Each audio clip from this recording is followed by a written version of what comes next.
John, I need to go back for the camera. It should have been in her bag, but she must have hidden it. It's an old school camera, it's not connected to the cloud, and she was too worried about me seeing it, I said. John shook his head. You can't just barge in there. She's waiting for that. It would be an act of violence, and she'd use it against you. We decided to wait until she left for work 5:00 I could sneak in and grab it. I had to find it. This was the last chance to get undeniable proof that linked her to Jake, the delivery guy. The next morning, Kate drove to work at 8 a.m., as usual. I waited until 9:30 a.m. to make sure she wouldn't come back. John drove me to the house. I used the spare key I kept in an old mailbox, which Kate had probably forgotten about. I felt like a thief in my own house, and it was disgusting. My target. The camera. I quickly searched the bedroom. It wasn't in plain sight. I checked her drawers, and there, under a pile of scarves, I found it. The old, gray, digital camera. But that wasn't the only sudden twist. Next to the camera was a small keychain. It had a key to our house that I didn't recognize, and a key to some kind of locker. I quickly took pictures of them with my phone. Grabbed the camera, rushed out of the noose, and jumped into John's car. I knew I had struck gold. In the car, we inserted the SD card into John's laptop. The files were there, not presentations. They were hundreds of photos of Kate and Jake, the delivery guy. They were in the hotel, in the park, and, worst of all, in his delivery van. All her runs and business trips were for him. In one of the photos, Kate looked particularly bitchy, taking a selfie while Jake was in uniform.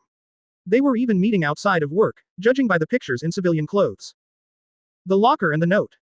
We looked through the photos. It was the devastating truth. Jake, the delivery guy, it wasn't just a casual hookup, it was a systematic, planned deception she covered with her hysterics. John carefully copied all the files. But the keychain in the drawer bothered me. I guessed the locker key was related to his job, somewhere in the warehouse or distribution center where he worked. We quickly found the address of his courier company's warehouse, from the name on his uniform in the photos. It was about a 20-minute drive. We drove there. It was a large, gray industrial building. John stayed in the car. I went inside under the pretense of looking for a lost package. This was the third sudden twist.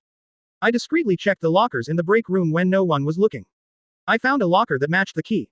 I opened it. Inside were Jake's spare uniform, a few empty fast food wrappers, and a note on a scrap of paper, written in Kate's handwriting. Miss you. Come over today at 2 p.m.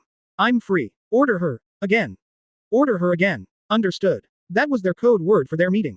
I quickly photographed the note and closed the locker. Looked at my watch. 1:45 p.m. That meant only had 15 minutes to get back to the noose and catch them in say act, not in a hotel, but in my own house. 1:58 p.m. John was driving at top speed. We pulled up to our house. Jake's delivery van was parked right in front of our driveway, absolutely carelessly, as if he were king of the world. I could barely contain my anger. I burst through the front door, using the same spare key. It was quiet. Too quiet. Elle heard sounds coming from our bedroom. This was the decisive, sudden moment. I walked up to the door, took a deep breath, and threw it open.